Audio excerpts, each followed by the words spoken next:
Si tu es freelance avec une SASU, écoute bien cette vidéo jusqu'au bout.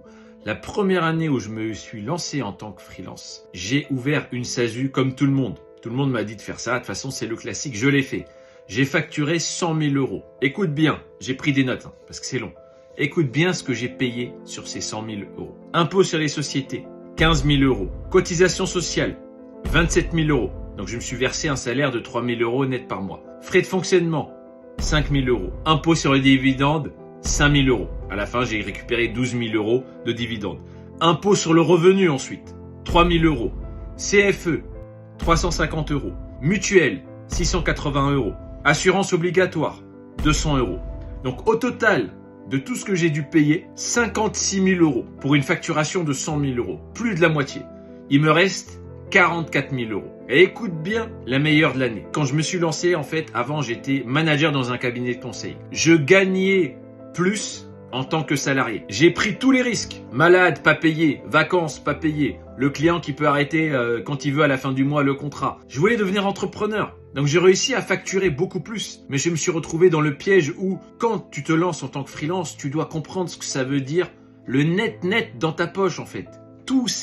Toute la liste que je viens de te donner là, il faut l'avoir en tête. Il faut comprendre ce que ça veut dire parce que ce qui compte, c'est ce qui te reste en fait. C'est pas le chiffre d'affaires. C'est pas avec ça que tu vas payer quoi que ce soit. Il faut enlever tout ça. Donc, écoute bien jusqu'à la fin. J'ai pris tous les risques. Je suis entrepreneur. J'y vais. J'ai faim. Je gagne moins que quand j'étais salarié. Donc, je me suis posé des questions. C'est pas possible.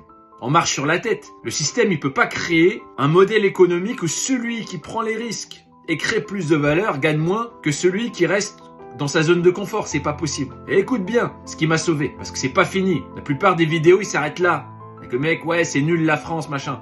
J'ai posé des questions. Je suis allé voir des gens expérimentés, des gens qui sont freelance depuis des années, des gens qui travaillent avec des freelances. J'aurais dit, mais qu'est-ce qu'on peut faire? C'est pas normal. Il y a peut-être quelque chose que j'ai pas compris. Tout le monde m'a dit, c'est comme ça, c'est la France, tu peux rien faire. Et heureusement, moi je suis du métier. J'ai travaillé dans la finance, c'est mon domaine. J'ai commencé aux gens qui me disaient « Non, c'est comme ça ». J'ai posé des questions plus précises. Je dis « Ouais, mais dans ce cas-là, mais machin, mais pourquoi tel statut en fait?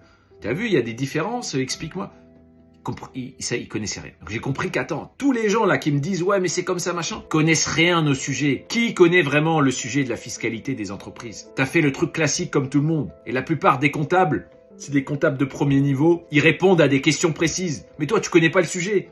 Tu ne sauras pas leur poser des bonnes questions qui vont te donner des réponses vite fait.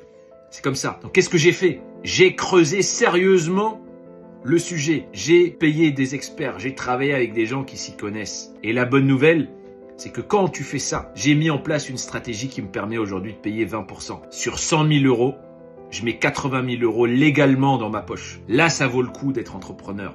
Donc t'arrêtes pas au début du chemin. Tout le monde te dit en France, c'est comme ci, comme ça. Ils connaissent rien. Ils connaissent rien. Internet a aggravé cette situation. Les gens parlent de sujets qu'ils ne maîtrisent pas et ils te donnent des avis arrêtés.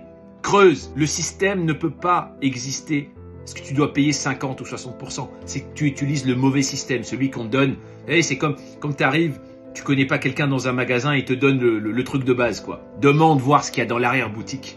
Tu verras qu'il y a des choses intéressantes. Et je me suis spécialisé dans ça pour aider justement les freelances parce que il y a moyen de payer largement moins, de se développer et de sortir de cette course finalement qui te mènera jamais à rien parce que tu pourras jamais mettre assez d'argent de côté pour t'en sortir.